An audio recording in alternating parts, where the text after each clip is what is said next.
Before you throw out your spider plant because of brown leaf tip slow growth or those mysterious dying leaves, stop. Because 95% of spider plant problems come from just a few simple care mistakes. And today I'm going to help you fix every single one of them. Section 1. What makes spider plants so special? If you've ever walked into a plant shop and felt overwhelmed, spider plants are one of the safest and most rewarding choices. Do you know why they are loved by everyone? They are extremely beginner friendly, fast growing, they thrive in a wide range of conditions. They also produce spiderets, the baby plant shoots. They are amazing air purifiers. NASA's Clean Air study even listed spider plants as one of the top indoor plants for filtering pollutants like formaldehyde and carbon monoxide. They are beautiful, easy, and forgiving, which makes them perfect for people who usually kill their plants. Section 2. The light requirements. Light is one of the biggest reasons spider plants struggle or thrive. Spider plants love bright, indirect light. The ideal placements for them would be east facing windows, perfect for morning sun, a few feet back from a south or west window, or even under LED grow lights. If it gets too little light, it'll show slow growth, pale leaves, fewer or no spider babies. But too much direct sun can result in crisping leaves, yellow or sunburned patches, and faster drying soil. Here's how to tell if lighting is correct.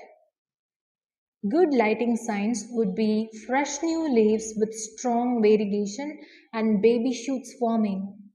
The poor lighting signs will be limp or pale leaves with zero growth and the whites turning yellow or dull. If your home has low light, spider plants will survive but won't thrive.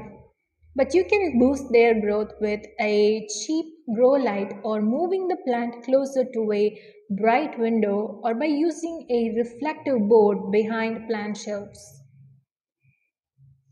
Section 3. Temperature and humidity. Spider plants prefer temperature from 18 degrees Celsius to 29 degrees Celsius. When it comes to humidity, it prefers 40 to 60%. They can tolerate dry air but may show brown tips in very low humidity or air conditioned rooms. Here are some quick humidity fixes.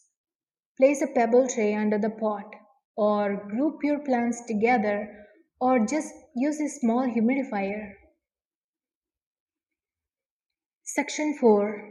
The correct soil mix. Spider plants hate soggy soil and require a mix that drains fast but holds some moisture. The best potting mix for spider plant is 60% high quality potting soil, 20% coco peat or peat moss, 20% perlite or pumice. Other additional options can be a handful of compost for nutrients, small amount of worm castings and orchid bark for extra drainage. Signs that the soil is wrong.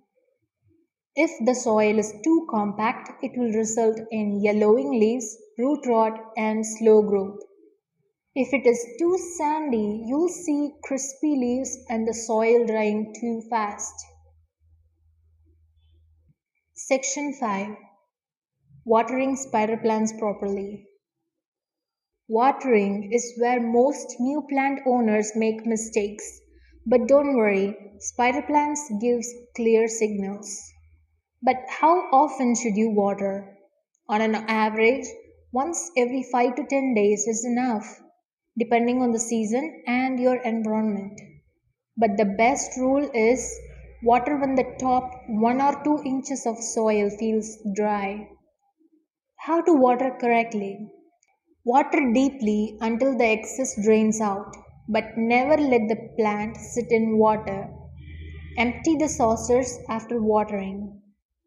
Here are some signs of underwatering: dry brown edges, limp wrinkled leaves, or very light pot.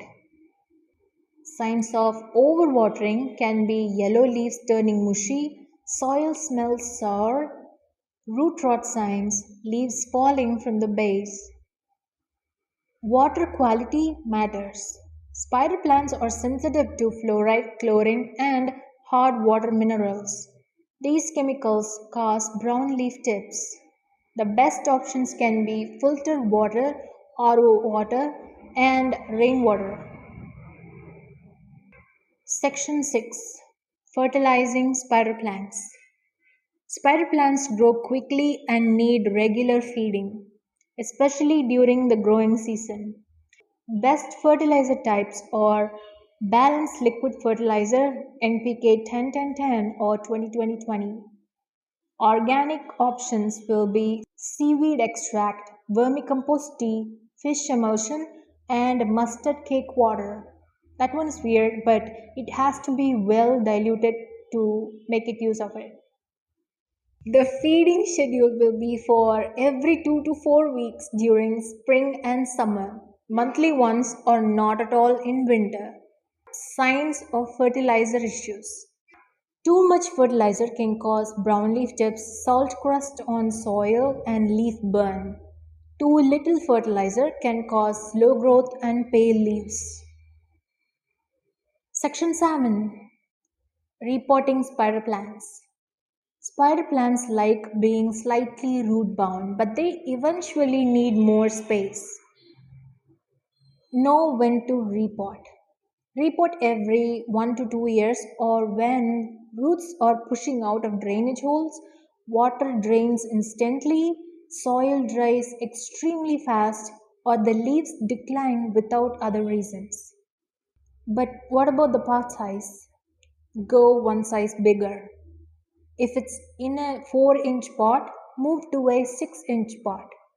Avoid huge pots to prevent root rot. Section 8: Common problem: the brown leaf tips.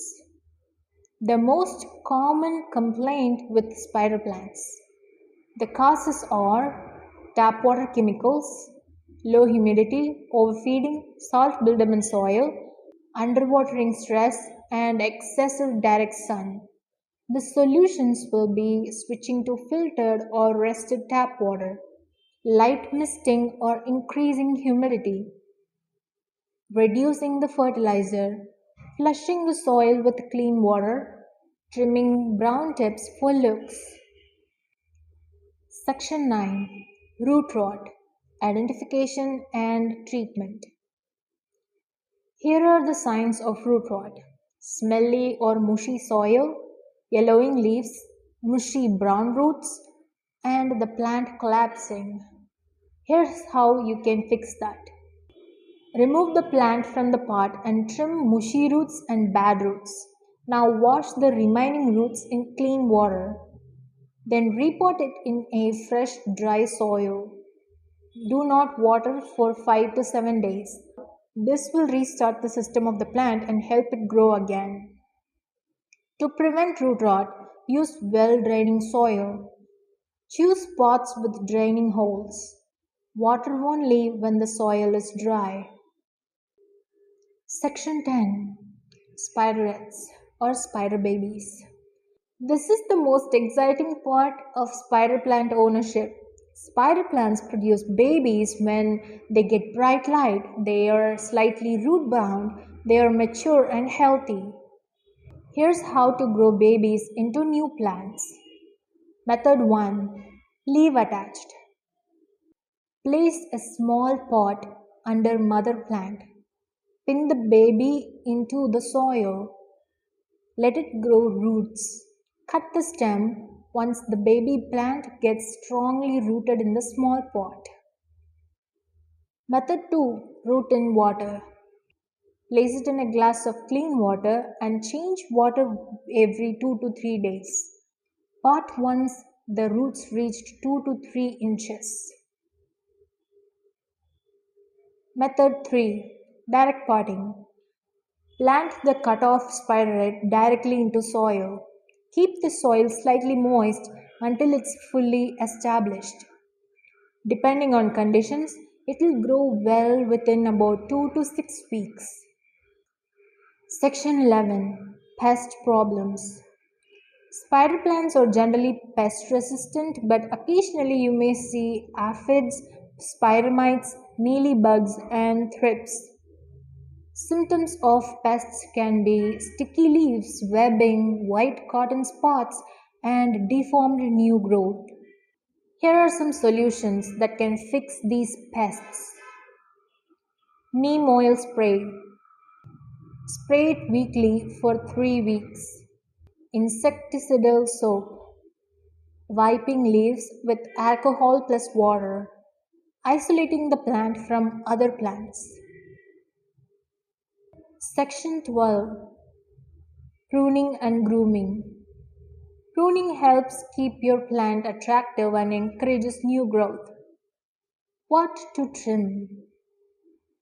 Brown tips, fully yellow leaves, dead spider shoots, and long messy stems if desired.